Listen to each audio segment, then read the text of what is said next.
nimaga keldingiz? Onajonisi. Onajonisi demang, o'ldi onajonisi. Qadamingizni bosmang deganman. Turqingizni ko'rmay deganman. Keting, keting. 20 yildan beri dangsanga bitta gulam, bir ro'molon olib bermanman onasi. Aybimni yuvish uchun men seni bugun xursand qilmoqchiman. Qara.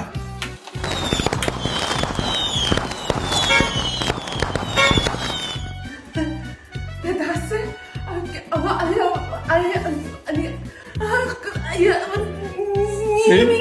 mengami. Senga bo'lsin.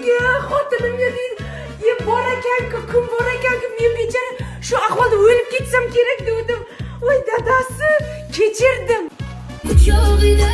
Nega qalbim og'riq, nega ko'nglim xira. Yerim mashina berdi menga, yerim mashina berdi. O'zi menda hamma ayb. Siz juda ko'ngli toza, pok inson ekansiz. Men u qalbi kirlashib ketgan ekanman. Noshukur bo'lgan ekanman.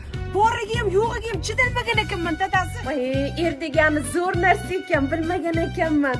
Meni erim butun dunyodagi erlar ichida yagonadir. Menga 9lik sovg'a qildi. Shunday xursandman. Hammaga ham shunaqa er nasib qilsin. Bo'pti, erimga qarashim kerak.